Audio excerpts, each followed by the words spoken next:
Welcome back once again, my dear students. Pay attention with me. आज हम लोग thermal properties जो start किए हुए हैं उसके अगले पॉइंट पे आते हैं। नेक्स्ट स्टॉपेज समझ सकते हो। आज हम बात करेंगे specific heat, molar specific heat, heat capacity, latent heat etcetera. सबसे फर्स्ट पॉइंट पे हम बात करने वाले हैं स्पेसिफिक हीट। आप अभी तक अगर नोट्स नहीं बना रहे तो प्लीज नोट जरूर बना लिया करिए और आर्टिकल का नाम डाल लें। ये आर्टिकल क्या है? Specific heat. स्पेसिफिक, ठीक है। क्या होती स्पेसिफिक हीट थोड़ा समझिए। हो सकता है 9th क्लास में हो रही हो आपके यहां, बट थोड़ा मैं आराम से बताना चाहता हूं। अच्छा एक बात बताइए, कोई सब्सटेंस है, कोई मटेरियल है, अब मान लीजिए वाटर ले सकते हैं आप। अगर मम्मी यही पढ़ेंगी तो वो चाय ले सकती हैं, दूध ले सकती हैं गर्म कर रही हैं जब। तो हम बात करते हैं कि कोई मटेरियल है, उसको हम हीट करेंगे, ध्यान रखना प्लीज। तो जो अमाउंट ऑफ हीट होगा, ध्यान देना भाई, जो आप यूज कर रहे हो अमाउंट ऑफ हीट, वो हीट डिपेंड करेगी मास ऑफ द मटेरियल पर, नहीं डिपेंड करेगी। बताओ 1 kg अगर वाटर बॉयल करना है तो हीट कुछ और सप्लाई करनी होगी, और 5 kg बॉयल करना है तो कुछ और सप्लाई करनी होगी। तो इसलिए मास पर डिपेंड करेगी। एक और चीज, अगर इसमें सर्दी में कुछ लोग गुनगुने पानी से नहाते, कुछ लोग हो सकता है खौलते पानी से नहाते हो, तो जितना टेम्परेचर बढ़ाना है, कुछ लोग सोच रहे सर नई बात बता रहे हैं, खौलते पानी से कौन नहाता है? भैया नहाते हैं, हम तो खौलते पानी से नहाते हैं। पर एक्चुअली में पानी खौला लेते हैं, थोड़ा सा उसमें 1 बाल्टी पानी ठंडा मिला लेते हैं, नहा लिया आराम से। कुछ लोग पूरा ही गर्म करते हैं, जितने में नहाना है वो अपना गुनगुना करते हैं। तो मतलब कुल मिला के जो टेम्परेचर में इंक्रीमेंट लाना है तुम्हें, चेंज ऑफ टेम्परेचर, वो भी तो डिपेंड करेगी, हीट की क्वांटिटी नहीं करेगी। बताओ, थोड़ा गुनगुना करना, थोड़ा चेंज टेम्परेचर, तो थोड़ी हीट से काम चलेगा। ज्यादा चेंज ऑफ टेम्परेचर करना है तो ज्यादा हीट सप्लाई करनी पड़ेगी। तो हम एक बात कह सकते हैं फाइनली कि जो हीट सप्लाइड हो रही है वो कुल मिला के इन दोनों फैक्टर्स पर डिपेंड कर रही है कि नहीं कर रही? बताओ। ये तो प्रोपोर्शनलिटी कांस्टेंट है। आज तक यही करते रहे हो तुम लोग। क्या करते रहे हो? हटाते थे इसको तो क्या करते हो? कांस्टेंट डालते थे। कहीं किसी बुक में एस लिखा है, किसी बुक में सी लिखा है। मैं फिलहाल सी से समझाऊंगा। तो ये जो सी है ना, अब ऐसे भी लिख सकते हो, सी को बीच में लिखे दे रहे हैं। ज्यादातर एक्चुअल में इस फॉर्मेट में मिलता है बुक्स में, Q equal to M C delta T. क्या मिलता है? M C delta T. ये m जो है, ध्यान रखिएगा, ये मास है। m क्या है? c क्या है? Specific heat. और डेल्टा टी क्या है? Change of temperature. हमें डिफाइन तो करना एक्चुअल में स्पेसिफिक हीट को है, तो पहले तो बता देंगे where c is specific heat. अब हम c को फॉर्मेट करेंगे अलग। तो m डेल्टा टी डिवाइड में आया कि नहीं आया? बताओ जरा। तो ये स्पेसिफिक हीट का हमारा जो फॉर्मूला स्पेसिफाइड हुआ वो हुआ Q by m delta T. अब डेफिनेशन बनानी तो कुछ लेट करेंगे। Let m is equal to, आप 1 ग्राम ले सकते हो और 1 किलोग्राम भी ले सकते हो, as you wish so you do. Definition उसी हिसाब से लिखेंगे। और डेल्टा टी 1 डिग्री सेल्सियस। तो आप देखो C इज इक्वल टू क्या बना? Q बना कि नहीं बना? बताओ। तो हम कहेंगे the amount of heat require to increase 1 degree Celsius temperature of 1 gram water, या 1 kg वाटर, या यूनिट अमाउंट ऑफ वाटर, या लिक्विड सब्सटेंस, जिसके लिए डिफाइन कर रहे हो। जैसे हम वाटर ले रहे हैं एग्जांपल में, तो वाटर की बात करें, या सब्सटेंस लिख दें, दैट सब्सटेंस। फिर सुनना जरा, इसको अगर यूनिट ग्राम ना लेना चाहो तो आप बिना यूनिट के सिंपल 1 ले सकते हो। क्या ले सकते हो? देखो, अगर जी लगाओ, ग्राम लगाओगे तो डेफिनेशन में ग्राम लिखो, केजी लिखो तो केजी लिखना है, और नहीं लिखना तो यूनिट लिखना। तो सुनिए, हम इसको ऐसे कह सकते हैं, देखो, specific heat of any substance. देखो, स्पेसिफिक हीट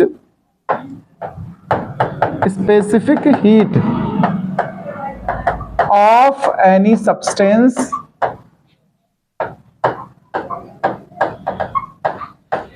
डिफाइंड एज अब हम डेफिनेशन लिखेंगे, हम कहेंगे the amount of heat required, the amount of heat require to change temperature of unit mass by 1 degree Celsius is called specific heat of that substance। बोलो भाई जी, नहीं समझ में आ रहा? अपने वर्ड्स बना लेना, कोई जरूरी नहीं एकदम एज इट इज कॉपी करिए, कुछ चीजें आप अपने हिसाब से इधर उधर कर सकते हो। तो कुल मिला के एकदम सिंपल वर्ड्स में कहें, यूनिट मास के सब्सटेंस का टेम्परेचर 1 डिग्री बढ़ाने के लिए जो हीट के अमाउंट की रिक्वायरमेंट होती है उसी को हम कहते हैं स्पेसिफिक हीट। देखिए डेफिनेशन हो गई, फॉर्मूला हो गया। अब हम बात करेंगे यूनिट की। किसकी बात करेंगे?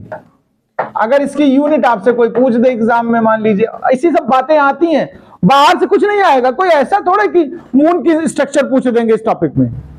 भाई जो हम लोग डिस्कस करेंगे क्लास में वही पूछेंगे तुम्हारे स्कूल वाले, अलग से कुछ नहीं लाएंगे, ठीक है? तो देखो यूनिट यहां से बना लो, चलो यहां से बना लो इसको। देखो ये हीट का अमाउंट है। अगर आप एसआई यूनिट बनाना चाहेंगे, सुनना मेरी बात, 2 यूनिट बनाऊंगा मैं, एक एसआई एक नॉर्मल जो यूज करेंगे। एसआई में होगा जूल, हीट की क्या है एसआई, जूल, मास की केजी, और ये केल्विन डेल्टा टी। तो एक तो हम बना रहे हैं देखो जूल पर केजी इंटू केल्विन, ओके? पूरा पूरा लिख देना चाहे तो। एक अदर यूनिट में जूल की जगह कैलोरी भी इस्तेमाल होता है। क्या यूज होता है बच्चा लोग?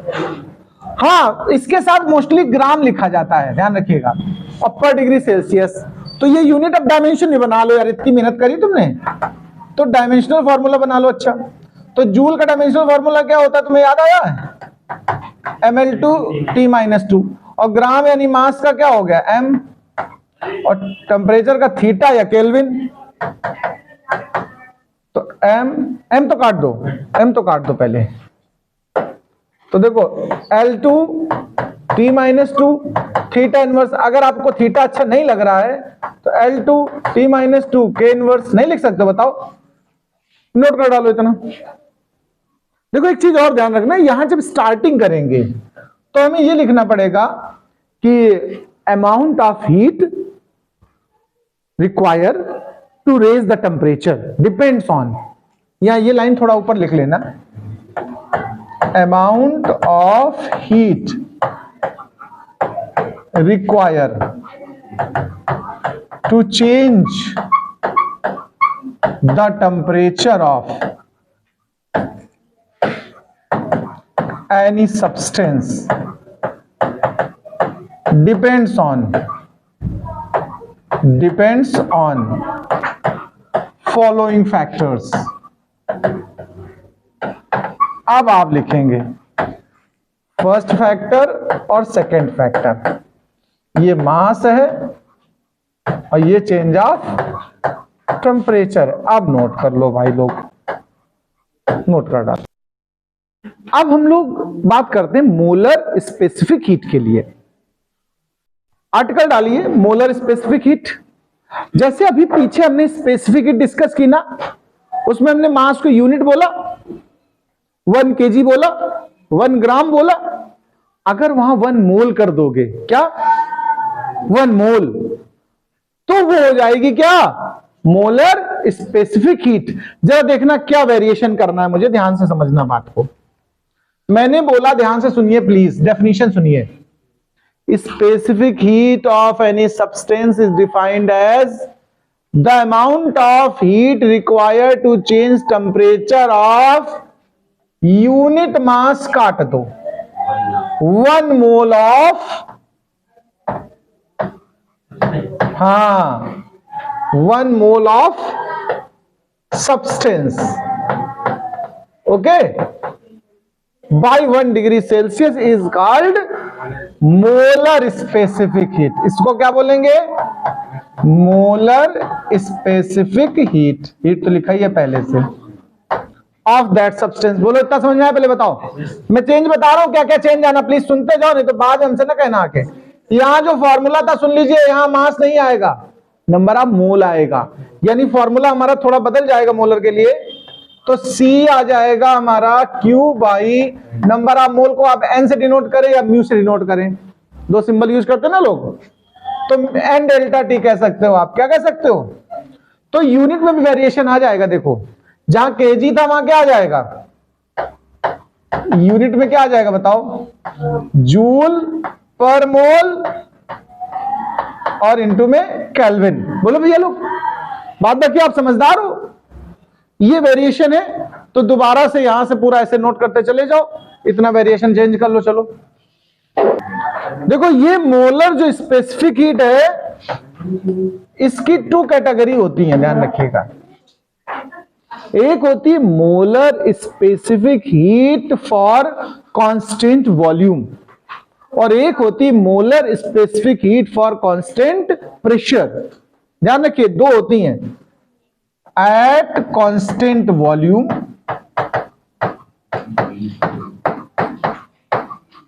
और एक होती है एट कांस्टेंट प्रेशर। जो कांस्टेंट वॉल्यूम के लिए होती है बच्चा लोग, उसका सिंबल हम लोग यूज करते हैं C सफिक्स में V, और जो कांस्टेंट प्रेशर के लिए होती है उसको हम लोग CP। यानी जो डेफिनेशन अभी तुमने सीखी ना, वहां जब हमने बोला 1 मोल, तो हमें साथ में एक वर्ड और बोलना, at constant volume, eight constant pressure. तो डेफिनेशन पहले सुनिए, बाद में इसको चाहे आप ऐसे लिख देना नीचे, देयर आर 2 टाइप्स, इनके नाम लिख लो। अब इसकी डेफिनेशन कैसे बनेगी मैं इसको समझाता हूं, तो सुनिए, वहीं पर वेरिएशन सब करा दूंगा, आपको आसान रहेगा, एक लैंग्वेज याद होगी तो आप समझ जाओगे। यहां हम कहेंगे डिफाइंड एज, तो ठीक है, यहां तक तो बात हो ही गई।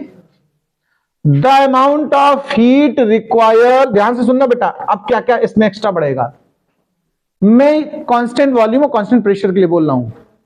हम कहेंगे the amount of heat required to change temperature of 1 mole of substance by 1 degree Celsius at constant, क्या कहेंगे, यहां डालो एट कांस्टेंट, और जो भी है, जैसे प्रेशर है, प्रेशर वाले डेफिनेशन में क्या लिखोगे, eight constant pressure is called molar specific heat of, molar specific heat at constant, जो भी है, मतलब वॉल्यूम या प्रेशर ऑफ, ठीक है, ऑफ दैट सब्सटेंस। मतलब मेन चीज हम मोल के लिए बता रहे हैं, लेकिन इस बार क्या लेके हुए इसको सॉल्व किया गया है, कांस्टेंट वॉल्यूम या कांस्टेंट प्रेशर। तो जब वॉल्यूम के लिए बनाओगे तो कांस्टेंट वॉल्यूम वर्ड यहां यूज आ जाएगा, और जब डेफिनेशन एट कांस्टेंट प्रेशर की करोगे तो वहां प्रेशर वर्ड यूज हो जाएगा, ठीक है। तो अब दोबारा फिर ये डेफिनेशन लिखनी है इस हेडिंग के साथ, पहले तो इतना लिख लो और फिर इस हेडिंग, ये हेडिंग डालो, molar specific heat at constant volume, ये पूरी हेडिंग बनेगी, और उसके अंदर आप लिखेंगे। तो आप एक काम करो, फर्स्ट हेडिंग डालो, उसी में सिंबल डाल देना लास्ट में, लिखना पहली heading molar specific heat at constant, चलो पहले वॉल्यूम की लिख लो, इसके अंदर वो डेफिनेशन ले आओ, कॉपी करो आके, चलो नोट करो। तो इसकी डेफिनेशन तो आपने यहां पर लिखी ली होगी भाई लोग, नहीं लिख ली थी, ये सब पूरा ऐसे लिखते चले जाओ।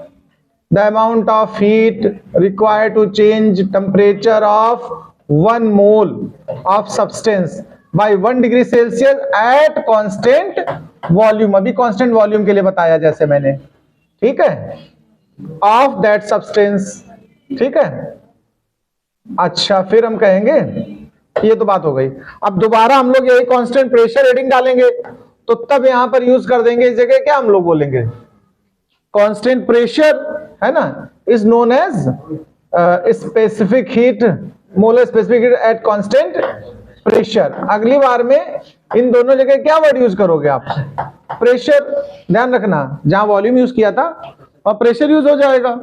तो अब आप हेडिंग डालेंगे कुछ इस तरीके से, molar specific heat at constant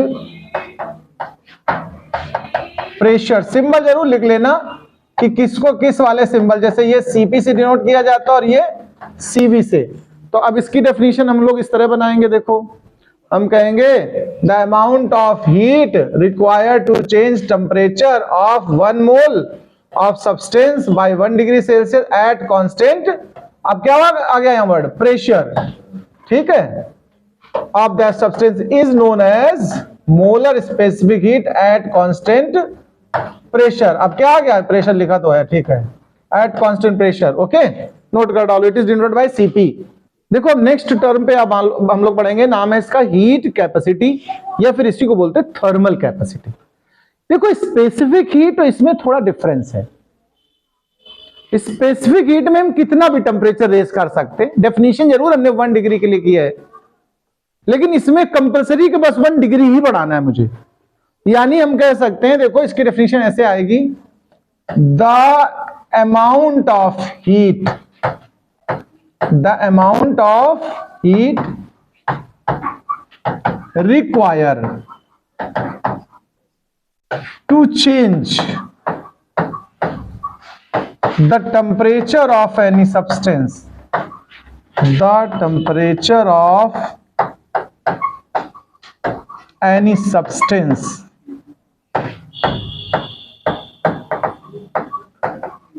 by 1 degree Celsius is called thermal capacity, is called thermal capacity या इस कैपेसिटी हीट कैपेसिटी, जो भी आप नाम लिखना चाहें, ओके। तो इसका फॉर्मूला लिखेंगे, thermal capacity is equal to, देखो अभी Q is equal to MC delta T था ना, और डेल्टा टी को हमने क्या बोला 1 डिग्री, तो क्या बचा केवल M और C, जो M और C का प्रोडक्ट बचा, क्योंकि डेल्टा टी को बोल दिया मैंने 1, तो वो बोला जाएगा क्या, थर्मल कैपेसिटी, यानी इन दोनों का प्रोडक्ट थर्मल कैपेसिटी है। नोट करें, चलो इसकी यूनिट की बात कर लेते हैं जरा थोड़ा सा। अगर इसकी यूनिट आएगी, सुनिए ध्यान देना प्लीज, ये मैंने बोला heat required to change 1 degree, okay, तो हम लोग हीट बाय टेम्परेचर इसकी यूनिट बनाएंगे, यानी हीट पर डिग्री सेल्सियस या फिर जूल पर केल्विन, ये इसकी यूनिट बनेगी। डायमेंशन तो आप बना ही सकते हो, कि मैं बता दूं, डायमेंशनल फॉर्मूला बना सकते हो आप, ml2 T-2 by K, यानी कि ml2 T-2 K inverse. Note down. देखो एक और टर्म है, अच्छा टर्म है, समझ लें, अक्सर लोग कंफ्यूज हो जाएंगे, बता दूंगा इन दोनों में। पहले तो इसको समझ लो, वाटर इक्विवेलेंट, नया टॉपिक है। देखो जैसे एक एग्जांपल के लिए, ये कोई ऑब्जेक्ट है, इसको हमें अगर इसकी टेम्परेचर 1 डिग्री रेज करनी है, मेरी बात को सुनना, अगर इसका टेम्परेचर हमें, इसको भी ऑब्जेक्ट है एग्जांपल के लिए, इसका टेम्परेचर हमें 1 डिग्री रेज करना है, तो कुछ पर्टिकुलर कैलोरी या पर्टिकुलर जूल्स की रिक्वायर्ड होगी कि नहीं, हीट बताओ। अच्छा सपोज करो 10 कैलोरी हीट इसके लिए रिक्वायर्ड हुई एग्जांपल में, तो आपके पास हीट की अमाउंट कितना बना, 10 कैलोरी बना। अब उसी 10 कैलोरी अमाउंट से कितने ग्राम या किलोग्राम वाटर उतनी ही डिग्री तक रेज हो जाएगा। मेरी बात को फिर सुनना, जब इस चीज को समझ पाओगे आप अच्छे से, ये कॉन्सेप्ट अच्छे समझ लो, वाटर इक्विवेलेंट। मैंने कहा कोई एक ऑब्जेक्ट है, इसका टेम्परेचर आप जितना भी बढ़ा दो, सपोज करो x डिग्री बढ़ा लिया आपने, कितना बढ़ा लिया, इस ऑब्जेक्ट का टेम्परेचर जिसका मास m है, x डिग्री बढ़ाने के लिए सपोज करो आपको 100 कैलोरी की नीड हुई। कितने कैलोरी की नीड हुई, तो यही 100 कैलोरी वाटर के कितने ग्राम या किलोग्राम अमाउंट को x डिग्री तक उसकी टेम्परेचर रेज करा देंगे। मतलब फिर समझना, नहीं तो ये चीज हमेशा कंफ्यूजन बना रहेगा। वाटर का वो अमाउंट केजी में या ग्राम में, जो आप चाहो, जैसे मैं एसआई की बात करता हूं तो केजी की बात करता हूं। वाटर का वो अमाउंट यानी उतने किलोग्राम वाटर जो सेम टेम्परेचर रेज कराने के लिए हीट जिसको रिक्वायर होगी उतनी ही जितने से दूसरा कोई ऑब्जेक्ट उतनी डिग्री तक रेज कर रहा हो, तो वो अमाउंट वाटर का केजी में या ग्राम में बोला जाएगा water equivalent for that object. उस पर्टिकुलर ऑब्जेक्ट के लिए। यानी अगर हम डेफिनेशन वाइज बोले तो ऐसे कहेंगे, the amount of water raises same temperature by equal amount of heat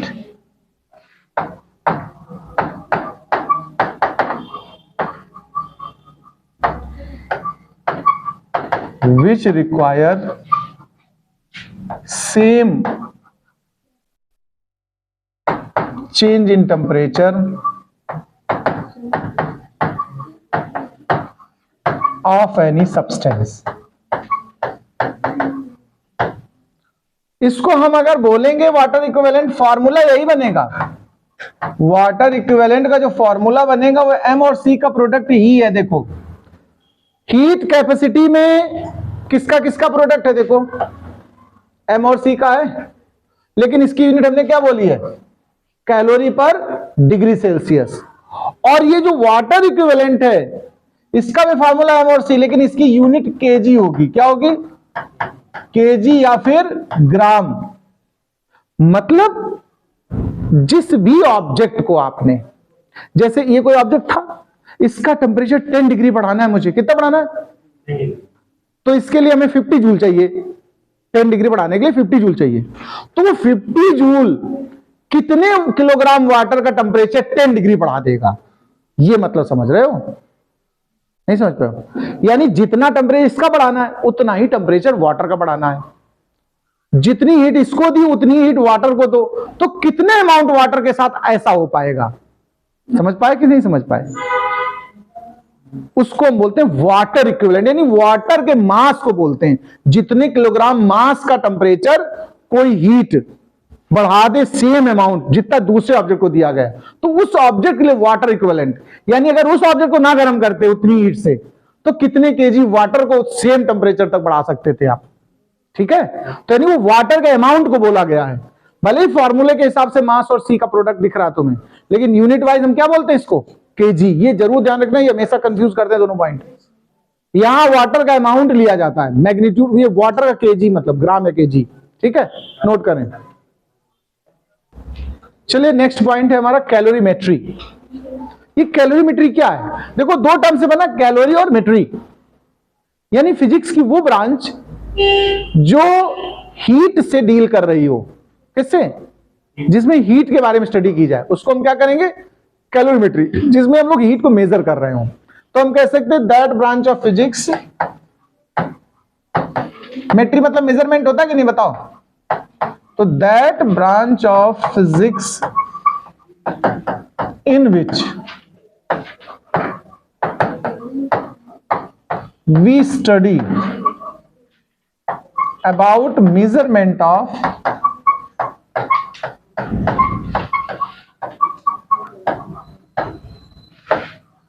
heat is called calorimetry. एक होता है कैलोरीमेट्री प्रिंसिपल, वो और डाल दें, प्रिंसिपल ऑफ कैलोरीमेट्री।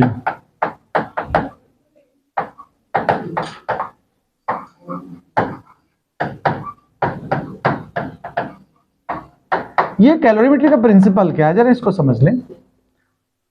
देखो अगर कोई एक ऑब्जेक्ट हीटेड है, नहीं हॉट है, एक कोल्ड है, दोनों को कांटेक्ट में रखा जाए, तो हॉट टेम्परेचर वाला ऑब्जेक्ट हीट को लॉस करेगा और देगा कोल्ड वाले को। तो जितना अमाउंट हीट मतलब हॉट वाले ने लॉस की है, उतना ही अमाउंट कोल्ड वाला गेन करेगा, तब जाके उनका टेम्परेचर इक्विवेलेंट हो जाएगा। बस यही प्रिंसिपल ऑफ कैलोरीमेट्री है। तो हम कहेंगे when two object of different temperature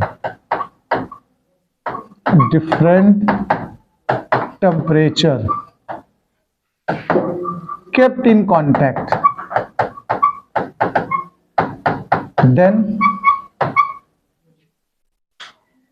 heat transfer from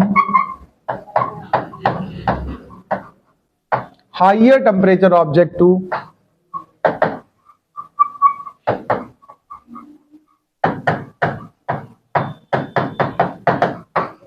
lower temperature object at equilibrium